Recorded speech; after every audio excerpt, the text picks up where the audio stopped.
রব্বুল ইজ্জত ওয়াল জালালে কুরআনুল কারীমের মাঝে ফরমাইন ওয়ালাকাদ যারানা লিজাহান্নামা কাসীরাম মিনাল জিন্নি ওয়াল ইনস। হে দুনিয়ার মানুষ, ভালো করে জানিয়া রাখো, কান খুলিয়া শুনিয়া রাখো, আমি আল্লাহ তোমরারে জানাইয়া আর খারার লাগি আমি সেই ভয়াবহ জাহান্নাম সৃষ্টি করলাম। আল্লাহ ফরমাইন জিন্নাত এবং কিছু সংখ্যক ইনসান হলর লাগিয়া আমি আল্লাহ সেই জাহান্নাম তৈয়ার করলাম। ও আল্লাহ সওয়ালের জবাব দিলা, নিজে নিজে খোয়া আল্লাহ জবাব দিলা, কোন ইনসান হল কোন মানুষ হলর লাগি সেই জাহান্নাম তৈয়ার করলাম। আল্লাহ কইরা লাহুম কুলুবুল লা ইয়াফকাহুনা বিহা, যারা রে জেবা যারা মানুষরে আমি আল্লাহ কলব নামক নিয়ামত দিলাম, আমি আল্লাহ হৃদয় নামক নিয়ামত তার মধ্যে দিলাম, সেই মন নামক হৃদয় নামক নিয়ামত দিয়া দুনিয়ার সব কিছুর লাগি মহব্বত লাগাইতে পারলো, তার হৃদয় দিয়া তার অন্তর দিয়া তার বিবি বাচ্চা পরিবারের লাগি মহব্বত লাগাইতে পারলো, তার হৃদয় ওখান দিয়া তার অন্তর ওখান দিয়া দুনিয়ার টাকা পয়সা তাকিল লয়া দুনিয়ার তামাম মাল আসবাবর লাগি মহব্বত লাগাইতে পারলো, তার দিল ওখান দিয়া অন্তর ওখান দিয়া এই জমিনের বড় বড় গাড়ির লাগি মহব্বত লাগাইতে পারলো, অট্টালিকার লাগি মহব্বত লাগাইতে পারলো, সুন্দরী সুন্দরী নারী হলর লাগি সেই দিল দিয়া হে মহব্বত লাগাইতে পারলো। একবার তা আমি গুলামে আমি আল্লাহ দেওয়া সেই হৃদয় দিয়ে আমি আল্লাহর লাগি মহব্বত লাগাইতে পারি নাই। সুতরাং আল্লাহ কইতরা এই রকমের নিমক খারাম হলরে কাইলে হাসরের ময়দানে আমি আল্লাহ তারার গর্দনা পিছনের দিকে উন্দা করিয়া তারার নামায়া আমল তারার বাম হাত দিয়া তারারে জাহান্নামের দিকে রওনা করমু। নাউযু বিল্লাহ। এর বাদে আল্লাহ কইতরা ওয়ালাহুম আ'য়ুনুল লা ইউবসিরুনা বিহা, আল্লাহ ফরমান তারার মাঝে এত সুন্দর দুইটা চক্ষু আমি বানাইয়া দিলাম। দুনিয়ার সবথেকে বড় পাওয়ার যেই টর্চ জমিনে থাকতে পারে, এক সময় সেই টর্চেরও ব্যাটারির চার্জ খতম হয়ে যায়, এক সময় টর্চের আপনার ওয়্যার জ্বলিয়া টর্চ নষ্ট হয়ে যায়, কিন্তু আপনার টর্চ দিয়া পাওয়ার দেওয়ার পরে কিছু জায়গা দেখা যায়, বাদ বাকি জায়গা অন্ধকার থাকে। কিন্তু আমি আল্লাহ এত সুন্দর টর্চ তারার মাঝে লাগাইয়া দুইটা চক্ষু নামক নিয়ামত দিয়া দিলাম। দুনিয়ার জমিনের আমি আল্লাহর গড়া তামাম সৌন্দর্যরে সেই চক্ষু দিয়ে তারা দেখলো, সেই তামাম সৌন্দর্যরে সেই চক্ষু দ্বারা তারা উপভোগ করলো। তারার সেই চক্ষুর সামনে অনেক অন্যায়ের বেবিচার হল চললো, সেই চোখ দিয়ে অন্যায়ের বেবিচার দেখার পরে ভালো খামর আদেশ করলো না, আর অসৎ কাজের নিষেধ করলো না। ও আল্লাহ কইতরা এই রকমের চক্ষুওয়ালা ওখলরে খাইল হাসরের ময়দানে আমি আল্লাহ জাহান্নামের দিকে রওনা করমু। নাউযু বিল্লাহ। এর বাদে আল্লাহ ফরমাইন ওয়ালাহুম আযানুল লা ইয়াসমাউনা বিহা, আল্লাহ ফরমাইন তারার মাঝে এত পাওয়ারফুল এত জ্যোতি সম্পন্ন এত সুন্দর করিয়া দুইখানা মাইক্রোফোন তারার মধ্যে লাগাইয়া দিলাম, এত সুন্দর ভাবে ডিজাইন করিয়া দুইখানা কান তারার মাঝে লাগাইয়া দিলাম। ও মুসলমান হল, আল্লাহ ফরমান সেই কান দিয়া আজানের শব্দ শুনি শুনি আমার গোলামে মসজিদর ধারে দি গুমরার লাখানা হাঁটিয়া গেল গিয়া, একবার তা তার কানে দিয়া আজানের শব্দ মানি সত্ত্বেও একবার তা আমার গোলামে চিন্তা করলো না, যেই মালিকে আমারে এই জমিনে ফাটাইলা, যেই মালিককে কান নামক নিয়ামত আমারে দিলা, সেই কান নামক নিয়ামত যদি আমার মালিকে আমারে দান না করতা, এই দুনিয়ার এত সুন্দর সুন্দর আওয়াজ আমি কেমনে শুনলাম মনে। সুতরাং একবার তা মুহূর্তের জন্য সময় বার করিয়া আমি আল্লাহর কুদরতের কদম সাজদা করি। আল্লাহ ফরমাইন কিছু সংখ্যক মানুষ সকল আছে যারা কান দিয়ে আজানের শব্দ শোনা সত্ত্বেও মুহূর্তের লাগি সময় বার করিয়া আমি আল্লাহর ঘরে হাজির হইয়া আমার কুদরতের কদম মাথা ঝুঁকাইয়া সজদা করত নাই। আল্লাহ কইতরা এই রকমের নিমক খারাপ মখলরে কাইল হাসরের ময়দানো আমি আল্লাহ জাহান্নামের দিকে রওনা করমু। নাউযু বিল্লাহ। ও মুসলমান হল, আপনি আমি একবার যেন চিন্তা করি, একবার তা মালিকের কাছে আপনি আমি চাই নাই আল্লাহ আমারে সুন্দর করিয়া ডিজাইন করিয়া, আল্লাহ আমার চেহারাটা এত সুন্দর করিয়া, এত মায়াদারি করিয়া আপনি আমারে গড়িয়া আমার মাঝে পাওয়ারফুল দুইখানা শক্তিশালী হাত লাগাইয়া। ও মুসলমান হলে একবার চিন্তা করো, এই দুনিয়ার জমিনের যত কিচ্ছু আপনি খতরা সব কিচ্ছু দুইখানা হাত দিয়া খতরা, কিন্তু সেই দুইখানা হাত আপনারে কে দিল? একবার আপনি আপনার মালিকের কাছে চান না, আল্লাহ আপনি আমারে দুইখানা হাত দিন আল্লাহ।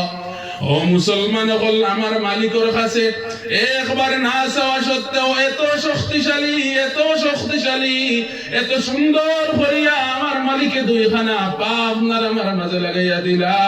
ও মুসলমান হল, একবার আপনি আমি চিন্তা করি, আমার পায়ের মাঝখানের আটুর যে গিলা যে গু আছে, একবার তা আমার গিলায় কাম করা বন্ধ করে নাই, বরং জমিনের প্রত্যেকটা মেশিনের যেমনি ভাবে আপনার জেসিবির হাতে যেভাবে কাজ করে, একটু গিরিজ কমে গেলে আর হাতে লড়তে পারে না।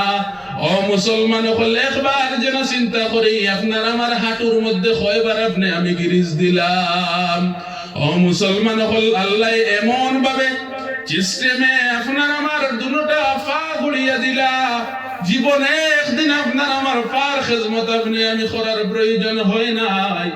সেই পায়ের কথা একবার আপনি আপনার মালিকের কাছে চাওয়া লাগে নাই, আল্লাহ ইচ্ছা করিয়া আপনার আমারে দুইখানা শক্তিশালী পা দিয়া দিলা, এত শক্তিশালী দুইখানা হাত আপনার আমার মাঝে দিয়া দিলা, এত সুন্দর করে একটা মাথা গড়িয়া মাথার মধ্যে দুইখানা টুট যুক্ত করিয়া, এত সুস্বাদু একটা জিহ্বা আপনার আমার মাঝে সেট করিয়া দিলা, জি জিহ্বা এবং মুখের মাধ্যমে দুনিয়ার তামাম মজা, দুনিয়ার তামাম আয়েশ ও আরাম আপনি আমি সেই মুখ দ্বারা গ্রহণ করলাম। ও মুসলমান হল, একবার যেন চিন্তা করে এই সমস্ত নিয়ামতের কথা একবার আমি আমার আল্লাহর কাছে চাই নাই, বরং আমার আল্লাহ নিজের থেকে রাজি হইয়া আপনারে আমারে সেই নিয়ামত কল দিলা। আর আল্লাহ কোরআনুল কারীমের মাঝে ফরমায়, ইয়া আইয়ুহাল ইনসান মা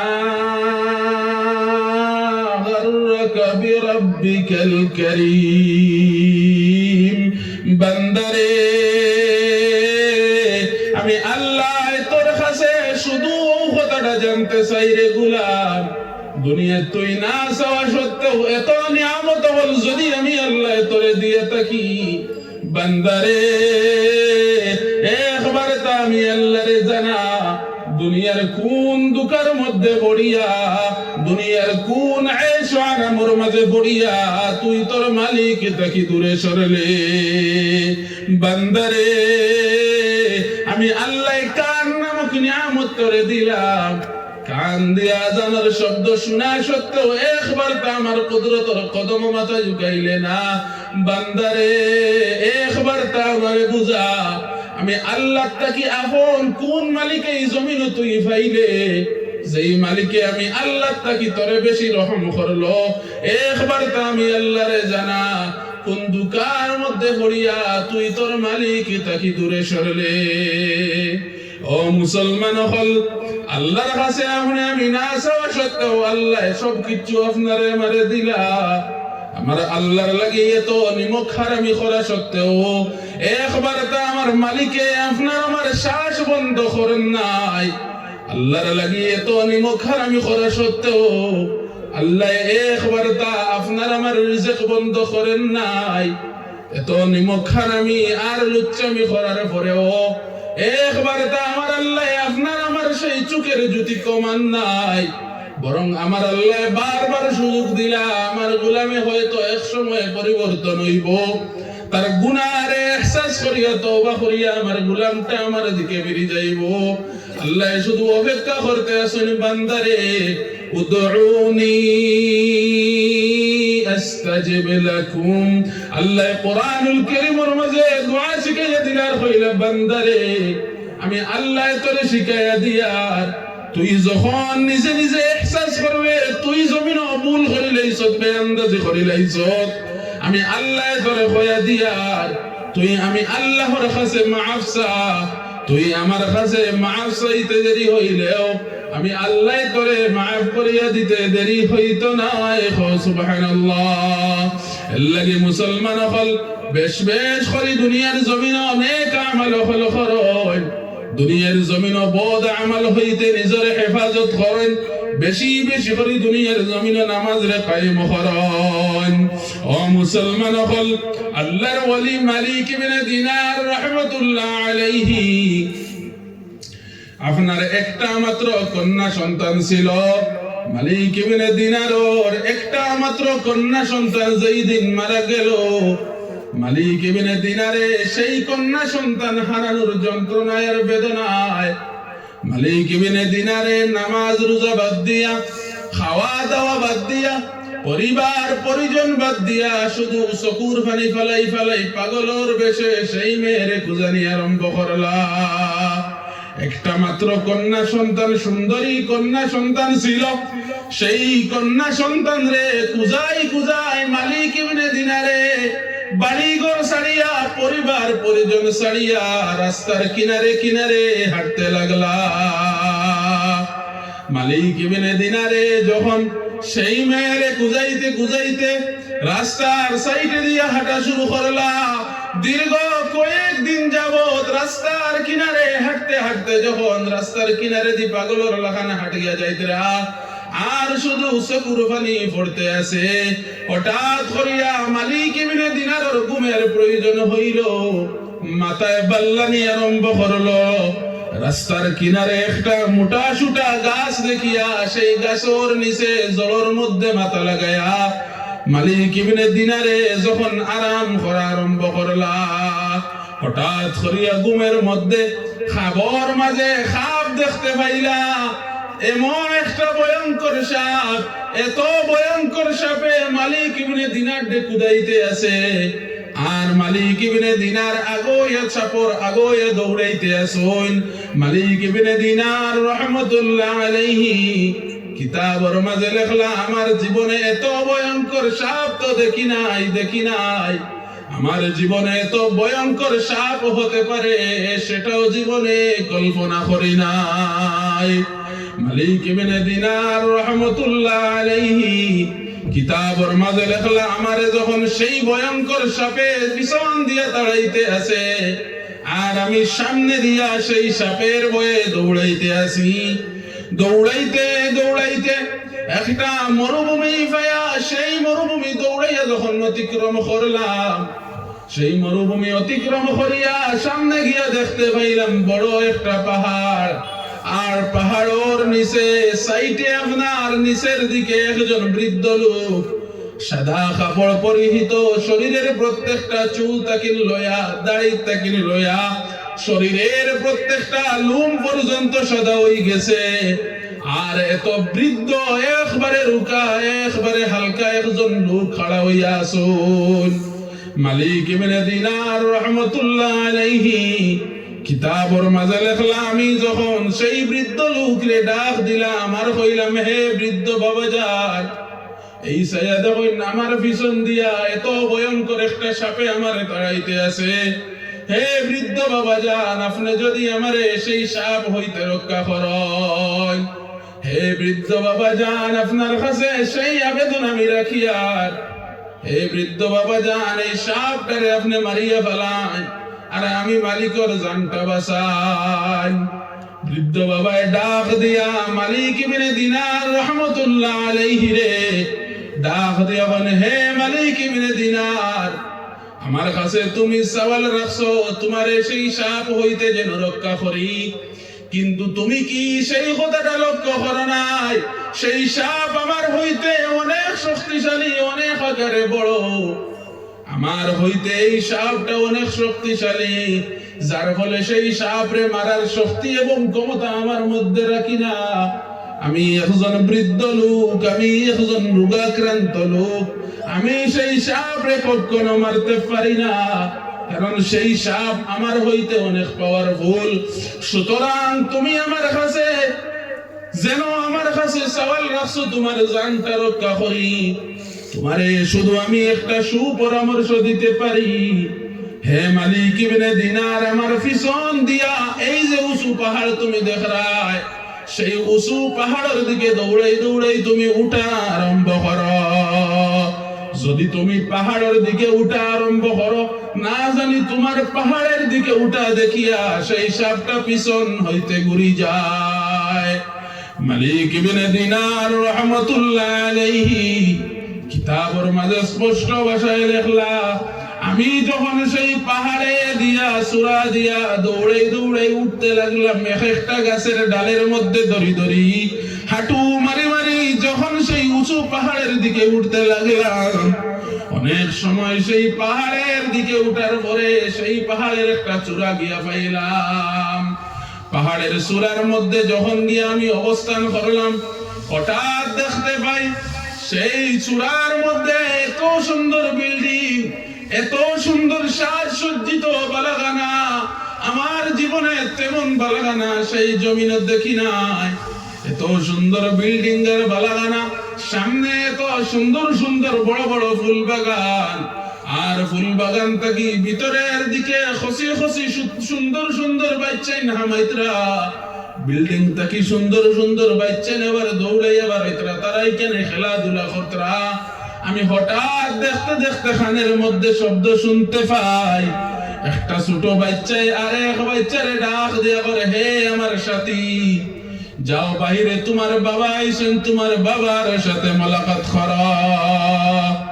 মালিক ইবনে দিনার রাহমাতুল্লাহ আলাইহি কিতাবের মাঝে স্পষ্ট ভাষায় লেখলা, আমি হঠাৎ দেখতে পাই সেই অট্টালিকা হইতে আমার সেই হারানো মেয়েটা, সেই সুন্দরী কনমনি মেয়েটা দৌড়াই দৌড়াই সেই অট্টালিকা হইতে বাহির হইতে আছে, আর আমার সামনে আয়া সর্বপ্রথম আমার সালাম জানায় আর কয়, হে আমার বাবা জান, আপনি এই টিলেন সূরার সামনে উপস্থিত হইলা।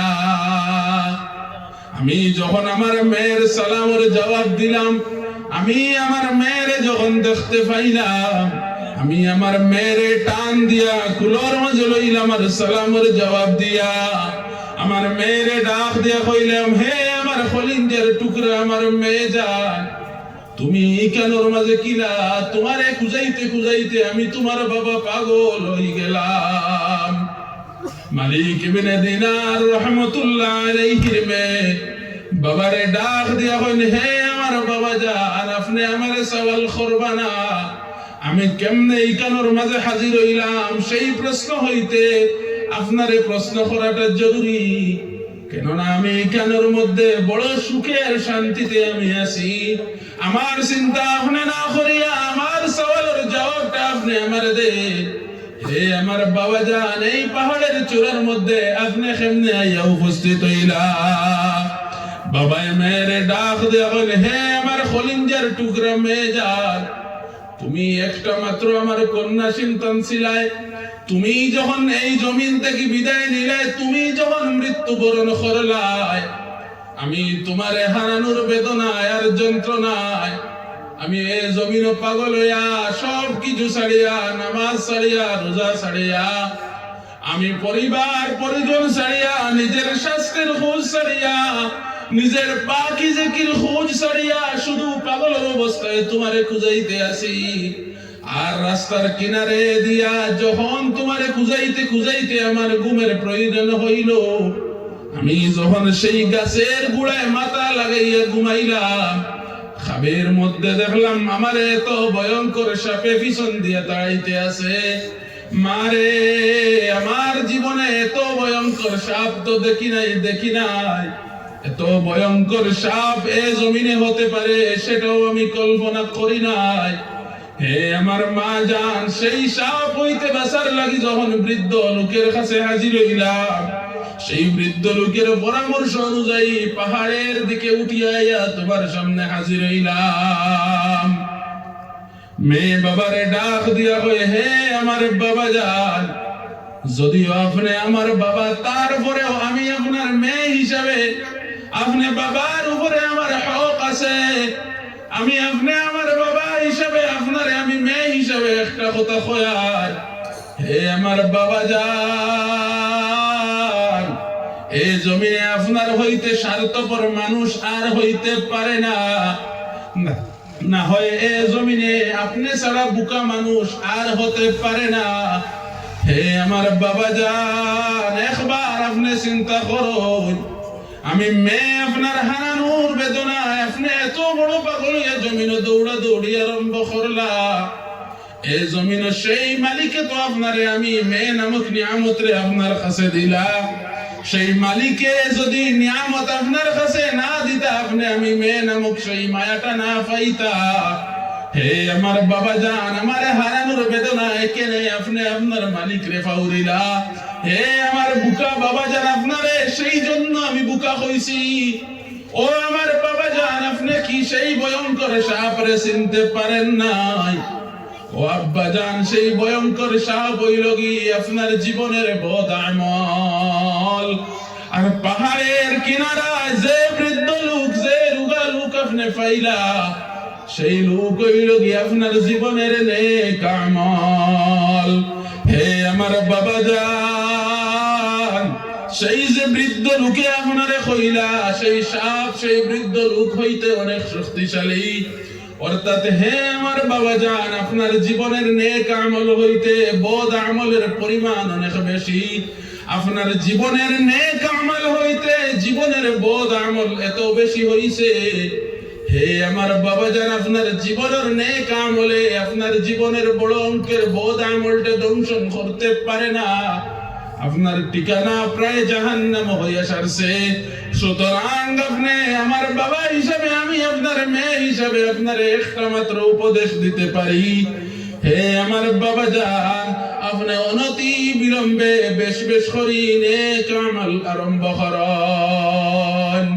মালিক ইবনে দিনার রাহমাতুল্লাহ আলাইহি যখন খাপ ভাঙ্গিল, ভাঙ্গার সাথে সাথে বাড়ির দিকে দৌড় মারে রওনা দিলা। আর এমন ভাবে নেক আমল হল গিয়া আরম্ভ করলা, সামান্য দিনের ভিতরে মালিক ইবনে দিনার রাহমাতুল্লাহ আলাইহি নিজরে আউলিয়া হিসাবে রূপান্তরিত করলা। সুবহানাল্লাহ। আল্লাহ মুসলমান হল, আপনি আমি হয়তো জীবনে একবার চিন্তা করি নাই, আপনার আমার বুঝা না বুঝা সত্ত্বে, জানা না জানা সত্ত্বে অনেক গুনাহ করি লাইছি। জীবনে বদ আমল করতে করতে সীমা লঙ্ঘন করার সময় হয়ে গেছে। নেক আমলের পাল্লা হইতে বদ আমলের পাল্লা অনেক ভারী হয়ে গেছে। যেই বদ আমলে আপনারে আমারে জাহান্নামের সেই ভয়াবহতা হইতে বাঁচাতে পারবে না। সুতরাং হে আমার ভাইয়েন, দুনিয়ার জমিন বেশ বেশ করি নেক আমল হল কর, আর দুনিয়ার জমিন বেশ বেশ করি নামাজ রে কায়েম কর। ও মুসলমান হল, নেক আমল তেমনি ভাবে কর যেমনি ভাবে নেক আমল করলে আল্লাহর দরবারে আপনার নেক আমল গ্রান্ট হয়। অনেক মানুষের নেক আমল করা সত্ত্বেও আল্লাহর দরবারে তার নেক আমল হল গ্রহণ হয় না।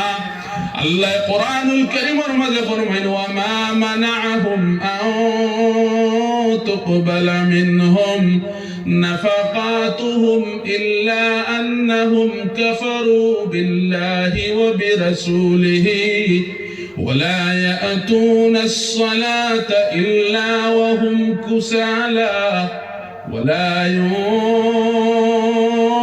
ইউনফিকুনা ইল্লা ওয়া হুম কারিহুন।